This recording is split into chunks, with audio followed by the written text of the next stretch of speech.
Today, I can play any game ever made, and somehow, this isn't the best gaming period of my life. Were games from my Balkan childhood actually better, or do I just miss the chaos? The smoky internet cafes, the pirated CDs, the friends screaming over 3 FPS Age of Empires. And why did Eastern Europe obsess over RTS games and shooters? And is there a case to be made for piracy keeping masterpieces alive? That's what I want to explore today.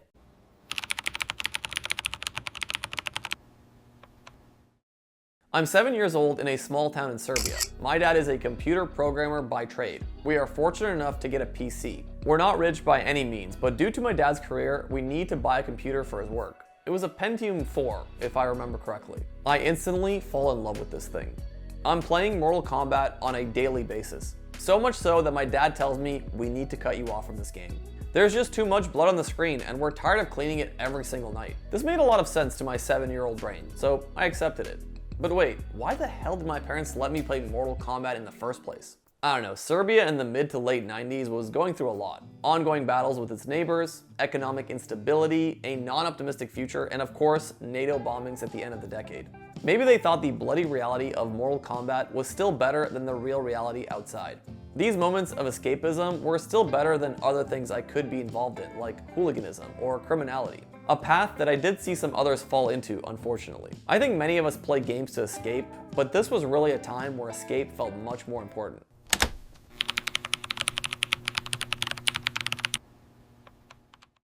Most people in the 90s in this part of the world didn't have the ability to own a computer at home. But even ones that did still went to internet cafes. Igraonice in the 90s were very different from what they are today. What the hell is this? RGB desktops? Comfy chairs? No cigarette smoke? Is that a fucking AC? Wait, are these kids playing Fortnite? My god, these kids today are really spoiled. This is a modern day internet cafe in my hometown. Here's how I remember them when I was a kid. It was usually in an old, poorly lit building filled with cigarette smoke and odors I can't fully describe to you. Everything inside looked completely outdated, except for the computers, which looked like something out of a sci-fi movie. And with all of this said, these places were perfect. You'd go inside, pay the equivalent of €1, and you'd play for hours. Was all this legal? Absolutely fucking not. The owners of these places would jailbreak the shit out of these PCs and install hundreds of games. Okay, by jailbreak, I mean they would install cracked versions of the game. Before some of you nerds roast me in the comments, I was just trying to simplify the terminology for non-gamers. It was a place you could meet your friends after school and play some 4 vs 4 Age of Empires 2 with an insane 3 FPS per second. This was pre all these new modern AoEs, by the way. You'd be playing the game on a 20 kilogram monitor, zoomed in so far, you could see a villager's aim. The game would freeze as soon as there was more 100 units on the screen, and listen, it was a fantastic experience. We now take for granted the ability to play with friends across the world with no lag and a perfect frame rate. 30 years ago, this was only possible in these cafes. Of course, it was also common to invite friends over and play games on a PC that were split screen or more offline co-op friendly. If you grew up in the West, maybe you'd be lucky enough to have a basement LAN party where everyone would bring their own personal computers, but this wasn't really a thing in Eastern Europe. AoE 2 wasn't the only popular game in that era, duh, but it was the one closest to my heart. This was an era heavily dominated by RTS games. Why did Eastern Europe have this obsession for real-time strategy games? Well, like I said, it was tied to the LAN cafe culture and the strategia culture. Local gaming magazines would obsess over strategy walkthroughs and cheats. RTS was also considered a thinking man's game, which reflected post-war interests in tactics, control, and rebuilding. Other RTS games like Warcraft 3, Red Alert, and StarCraft were also very popular. There's probably like 100 other games that came out in this brief 10-year window that I failed to mention. Okay, shooters were also extremely popular. Actually, they were probably the most popular types of games in these cafes. Games like Counter-Strike, Half-Life, Duke Nukem, Doom, and Quake. Yes, I know, I've probably missed the random game you used to play. I'm sorry, there were a lot of games that came out in the 90s. Oh, and one of the most iconic games that was actually made by fellow Balkan boys was called Serious Sam. I had the pleasure of interviewing the developer of it, Davor Hunsky, where we talked about what it was like building a game with no budget in a small, hot apartment in Zagreb.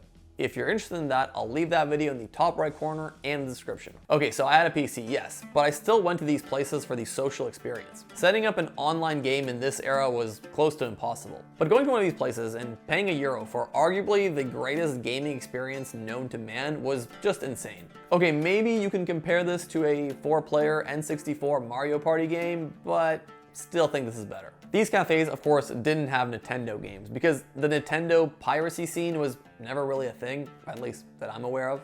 But speaking of piracy,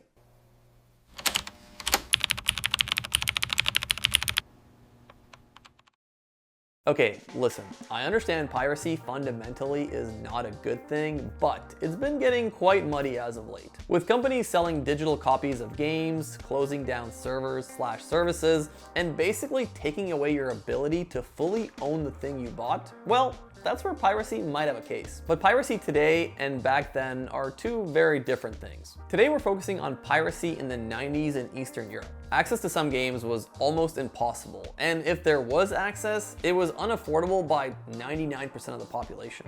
Should there have been some sort of region-friendly pricing? Probably. Were companies ever going to do that? No, absolutely not. In those days, you would go to a video game vendor, and vendor is in quotations because they were more like Only Fools and Horses Del Boy vendors, meaning they sold stolen goods. They would show you all the latest releases, and you can ask them to put 5 of them on a couple of CDs. You can then take these cracked versions of the game and literally play them forever. Install it on any device, and games were actually finished when they released in those days. You didn't need a day 1 patch or internet access. I think I still have my pirated AoE 2 CDs, and I'm sorry to the developers that might be watching this video, especially the ones that I interviewed on my podcast, but this was the reality of the situation. When I got older, I bought your games several times over in hopes that it would somehow balance out the universe. Piracy is such a fascinating topic. Although it is malicious in this perspective, it's not quite that simple and straightforward. There's a game I used to play religiously called Heroes Might and Magic 3. It's a turn-based strategy game that was extremely popular in Eastern Europe. So why people play Heroes to this day? Because this game is great. In Poland is like kind of religion, right? So yeah, this is serious business. Unfortunately, when the game released, not all countries in Europe had legal access to it. But those people that did in fact pirate the game became some of its biggest fans. They are actually keeping the game alive today with community events, live streams, mods, and so much more.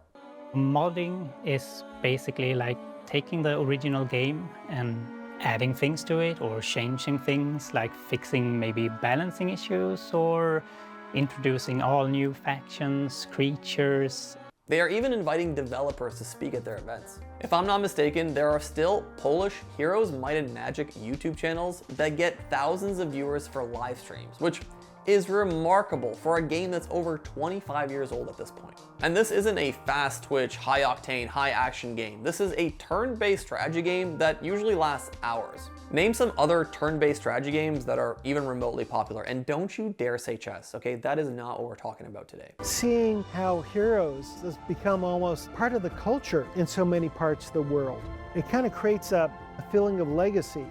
But for that engagement to last years after the games are over and become part of childhood memories, then it becomes legacy.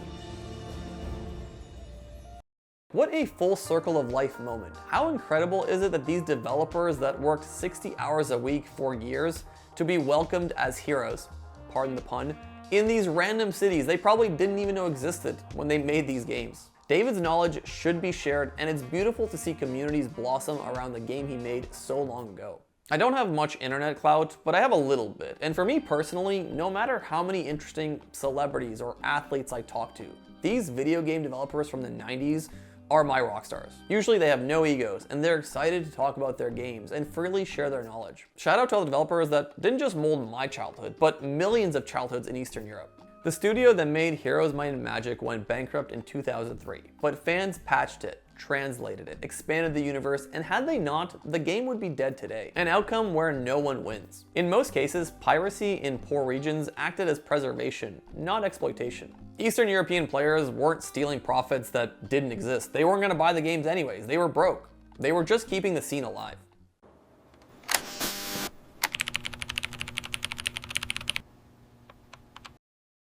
Okay, I want to talk a little bit about some of my favorite games from that time. I'd love to know which games you played and which ones were most impactful for you.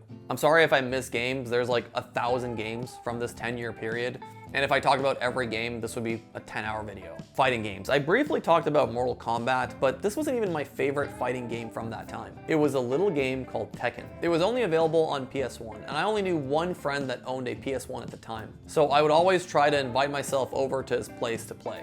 I think me and him had as much chemistry as a toaster and a bathtub, but that didn't matter to me. I just wanted to play as this weird bear, or this guy wearing a jaguar mask, and just beat the living shit out of everyone.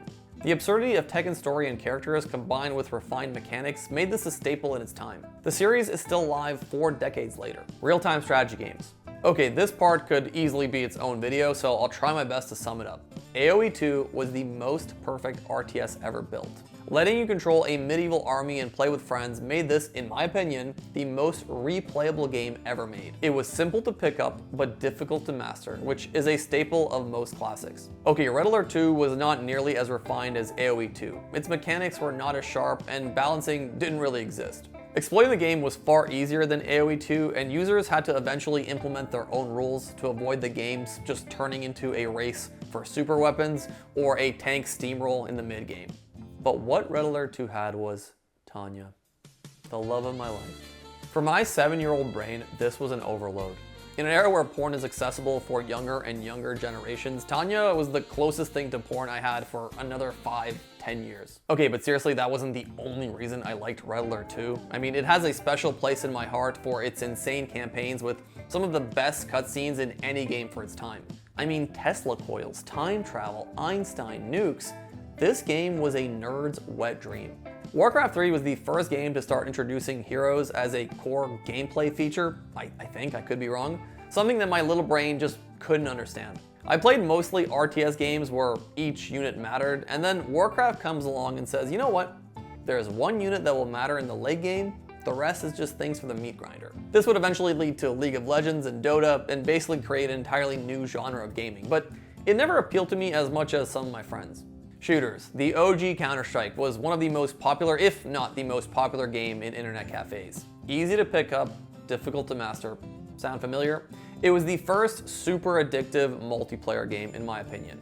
Nothing was scarier than 8 guys in a cafe hogging all the computers while they scream at each other playing this game. Although I wasn't super big into this game, its cultural impact cannot be understated. I don't know what to call this section, so I've called it Other Strategy Games. Caesar 3. I can't begin to explain how many hours of my life I put into this game. When I was a kid, I had absolutely zero idea of what the hell I was doing. I would start building a city as if I had an infinite budget. Caesar would get pissed. You again! He would send his army to destroy my city, and after like the 3rd time he destroyed my city, I would say, okay, that's enough, I'm gonna use cheats. I would then go straight to the well and use the infinite money glitch. I would do this for hours, building out what I thought was the perfect city in my stupid brain. Once I ran out of space, I would go back to the well, and I would cheat to win the mission. I would do this for the entire campaign, and then I would say at the end, well, look, I beat this game. I know, it's dumb. It wasn't until a couple of years ago that I actually went back and learned how to play this game and beat it mostly fair and square. If you don't know, there's like a community mod for this game that's added a bunch of new missions and mechanics. It's really cool. I'll leave it somewhere in the description. Okay, Heroes, Might and Magic 3. I know I talked about it briefly, but I'd like to talk about it a little bit more. Before I knew fundamental mathematics, I knew Heroes 3 math. What does that even mean, Nelly? Well, you tell me you have 12 griffins and they're going to attack 8 wood elves. And with a 95%-ish certainty, I could tell you exactly how many wood elves would survive that encounter. No, I wasn't some sort of child savant that would calculate the damage, factor in offensive, defensive hero traits, factor in morale, and then give you an outcome. I just played the game so much that I would intuitively know the outcome because I had seen it 100 times before. This was how much I loved this game. It was a turn-based strategy game with pretty endless replayability. It was a game you would start with a friend and literally never finish. Designed to be broken by countless different mechanics, but in a fun way each time. Its beautiful graphics, music, design have still stood the test of time, and its story is just as ludicrous as ever. Okay, sports games. FIFA 99, I still remember this game's introduction music and opening scene, like frame by frame. I still remember being able to slide tackle goalies to get an instant red. I still remember the indoor mode of this game. This game came out 6 years before the critically acclaimed FIFA Street, and 4 years before I discovered the greatest football game ever, Winning 11-7, or Pro Evolution Soccer 3, depending on where you bought it. FIFA 99, along with NBA Jam, were probably my two favorite sports games from the 90s. Before all this hyper-realism began to plague the sports genre, these games were designed with one goal in mind: be fun. There are countless games I could name, so consider this a rapid fire section. Worms Armageddon was easily one of the most fun hot seat co-op games ever made. Turn-based platformer shooter, I guess is the best way to describe it. Insanely fun and flexible mechanics with endless replayability. The oldest footage I have of me playing video games was from 1996 when I was 3 years old. It's a bit hard to see, but I was playing Disney's Aladdin. I remember this game being super hard, but it's probably because it wasn't meant for 3-year-olds. I mean, I don't know what game was, but that didn't stop me. Disney's Lion King and Earthworm Jim are two other classic platformers I remember from that era.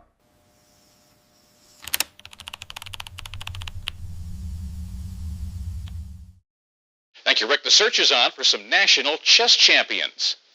Victory, probably the best part of it. I've won 5 out of 5. What's the secret? Patience.